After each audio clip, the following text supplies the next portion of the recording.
Salut tout le monde, aujourd'hui c'est le 8 mai et comme vous voyez il fait beau, j'ai un ciel bleu. Alors là on est devant l'abri de jardin, sur la petite terrasse de l'abri de jardin et j'ai sorti toutes les tomates et vous voyez en fait ce que ça donne. Je vais me rapprocher pour que vous puissiez voir ça de plus près. Allez, on se rapproche.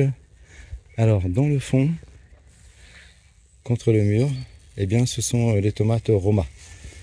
Donc là, les tomates Roma, ça pousse en buissonnant sur la bâche tissée que je vous montrerai en fait tout à l'heure. Après, devant les tomates Roma, qu'est-ce qu'on a ici? On a les cœurs de bœuf orange. Là, ici, on a, que je dise pas de bêtises, on a les raisins verts. Donc ça, c'est des petites tomates que je teste en fait cette année.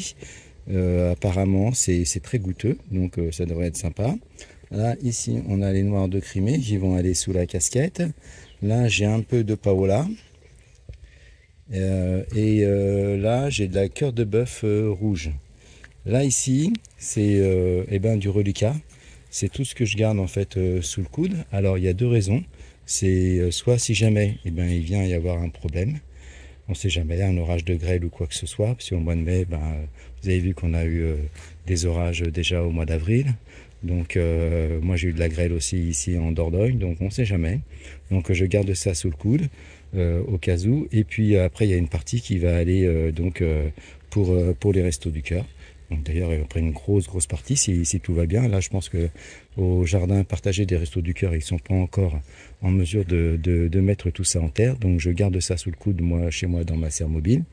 Et puis ça me sert aussi pour moi de route de secours si jamais il vient arriver une catastrophe. Donc voilà, ça me fait pas mal de boulot, donc j'ai l'intention de mettre tout ça en terre aujourd'hui ou peut-être aussi un petit peu demain. Alors tous ces semis, vous voyez, ont été réalisés en même temps. On peut voir en fait finalement la différence qu'il peut y avoir avec des plants qui sont en fait rempotés.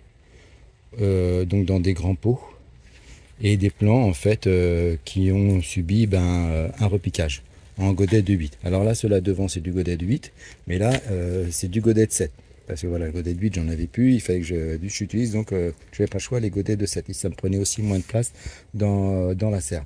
Donc il n'y a pas photo quand le plant a plus de substrat, plus de matière, eh bien il se développe beaucoup plus rapidement. On voit bien la différence. Alors il faudrait que je trouve en fait finalement. Donc là qu'est-ce que j'ai ici? J'ai une noire de Crimée. Noire de Crimée que je vais mettre ici. Et là est-ce que j'ai une noire de Crimée là-dedans? Raisin. Cœur de bœuf.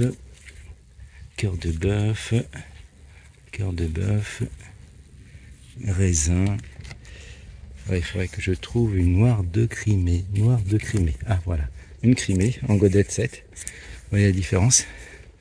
Crimée en godet de 7 et l'autre en grand pot en fait finalement. C'est le jour et la nuit. Donc pourquoi? Parce que là les racines ont beaucoup plus de place. J'arrose nettement moins. Donc je lessive nettement moins le substrat que là les racines ont vraiment moins de place. Ça s'assèche très rapidement parce qu'il n'y a quasiment pas d'inertie. J'arrose beaucoup plus souvent et donc tous les nutriments sont lessivés beaucoup plus rapidement. Malgré que je mette un peu de pipi aussi de temps en temps, un peu d'urine. Voilà, c'est vraiment pas topissime. Donc je vous conseille vraiment si vous voulez avoir des plants assez sympas, avec une tige bien gaillarde. Si on voit bien quand même la différence, hein. Vous voyez la différence au niveau de la tige. Moi j'ai un sacré contre-jour, donc je vois pas vraiment bien à l'écran, mais c'est le jour et la nuit. Celle-ci dans le pot, elle fait 2 fois et demi celle qui est en godet en fait. Hein. C'est vraiment le jour et la nuit. Donc voilà, donc c'est pas mal. Il faut par contre un peu plus de place. Et moi sur le dessus, en fait, ce que je fais, c'est que je rajoute toujours un petit peu de fumier de cheval sur le dessus, ce qui fait que en fait, quand j'arrose, ça descend les nutriments aussi. Et ça réalimente en fait le substrat. Et là, mon substrat, c'est donc 50% terre du jardin et 50% en fait de terreau pour rempotage. Alors cette année, je suis un petit peu plus en retard sur la hauteur des plants, bien que ce soit vraiment pas très important, parce que l'année dernière, ils étaient beaucoup trop hauts. Donc là, ils ont une taille, si je mets ma main, vous voyez, en fait, ce que ça donne. Donc je pense que ça doit faire pas loin des pas loin des 30, 25, 27, 30 cm dans ces eaux-là. Donc c'est plutôt pas mal. J'ai fait les semis beaucoup plus tard. Et finalement, c'est pas plus mal parce que ça me permet d'avoir des plants au niveau de la plantation qui sont pas trop hauts. Aussi, qu'est-ce qui s'est passé? Il s'est passé que finalement cette année, j'ai décidé de faire une expérience, c'est-à-dire de couper les tapis chauffants à partir du moment où les graines avaient germé. Ce qui fait que finalement, ça m'a fait un repiquage beaucoup plus tardif.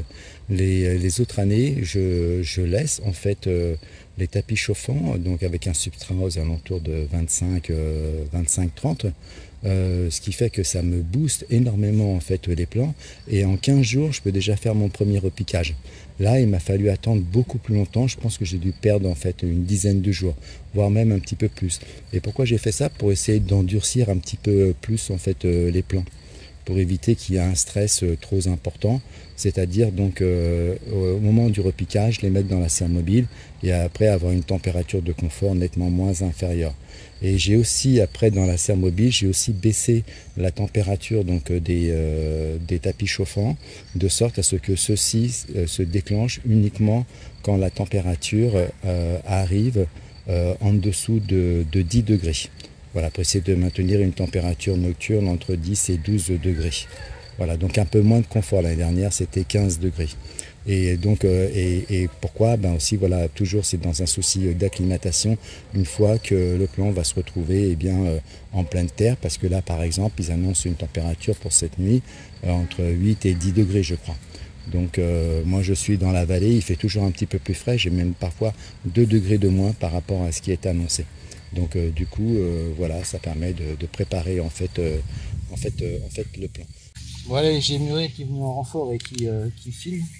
Donc je vais pouvoir vous montrer en fait comment je fais, et il n'y a rien d'extraordinaire, tout le monde fait plus ou moins la même chose. Donc déjà j'enlève ma petite étiquette, là on est sur de la cœur de bœuf orange. Je coupe les feuilles pour pas que ça traîne sur le sol. Je mets ça de côté. J'écarte le broyat. Bon, il se trouve que moi je suis sur du broyat, donc j'écarte le broyat. Je vais garder un pot, je prélève un peu de terre. Donc terre qui est vraiment très gorgée d'eau.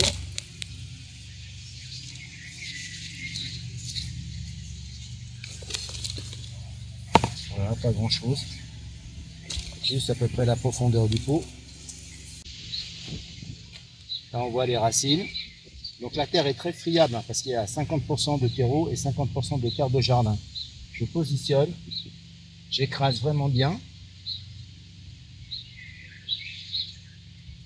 Ensuite, je viens remettre cette terre parce que cette terre, elle est remplie de nutriments et il y a aussi du ver de terre dedans. Potentiellement du ver de terre. Voilà, je vais supprimer celle-ci aussi parce qu'elle est vraiment trop basse. Je ramène le broyat. Et ensuite, dernière opération, j'arrose. Voilà. Et là, normalement, la terre est tellement humide, les racines sont vraiment en contact de la terre, donc du jardin qui est humide. Je ne devrais pas arroser de nouveau. Il faut que je force la plante à aller chercher donc l'humidité dans le sol pour ancrer ses racines maintenant dans son nouveau substrat. Voilà. Je vous dis au revoir du côté de la jachère fleurie. Je vous souhaite une belle journée. J'espère que vous avez la chance, comme moi, de pouvoir profiter en fait de ce beau soleil.